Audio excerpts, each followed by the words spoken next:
Dr. Vranna, as you know, I was recently in an accident, and some of my friends said that I didn't need an attorney. Is that true? You know, that's really variable. Having an attorney depends kind of if you were at fault or not. So were you at fault in this accident? No, I wasn't. The other person hit me. Okay. And just a question, did you have insurance? Yes. You did. Did the other people have insurance? I believe so. Okay. So when you have your own insurance, what will really happen is that you'll use your own insurance first, as long as you have what we call personal injury protection, which we can talk about at another time. In that scenario, you really want to engage your own insurance company, but you'll need an attorney to really engage the at-fault party, or the party that hit you that had insurance. Because they're not willingly going to just say, here's a bunch of money. They'll very willingly kind of lowball you and say, here's $1,000 for your trouble.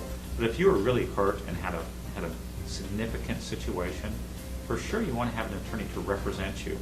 It's really important that you get an attorney early on, because oftentimes people will make mistakes. They'll say things, just kind of slide off the record sort of things that will cause problems with your situation later. Like, have you been to a chiropractor before? And you say, oh yeah, years ago I had this terrible back problem. But the truth is, you had no back problem at the time of the accident, but they'll try and piggyback on that later. You'll need an attorney to neutralize that type of error. And realistically, if you had the attorney early on, you would avoid that error. And it saves you a lot in the end.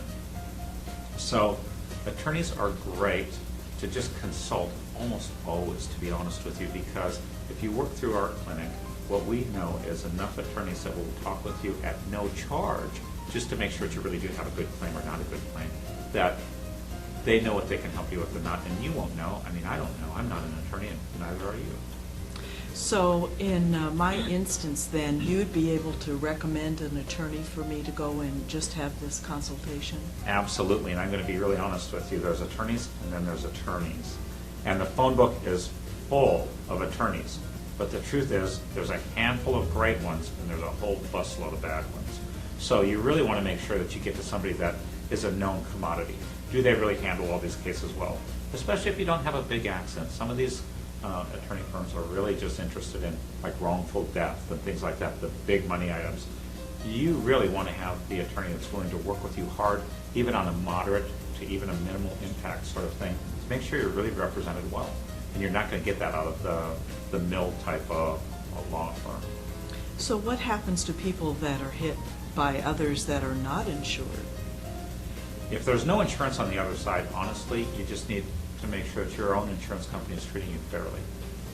If they aren't treating you fairly, and what we call bad faith, oftentimes you'll need an attorney to really help you navigate the constraints of your policy, making sure that they're really following with you in what you purchased. Especially if you have a situation called uninsured motorist, where the person hit you had no insurance, but essentially you're going to have to use your own policy to cover them. That usually will take an attorney to enforce that portion of your policy correctly. We're not really smart enough to do it on our own most of the time. Not to say that you're not smart, but that's a really niche, kind of tricky issue in the insurance industry. Great. That really is helpful. Thank you. Thank you.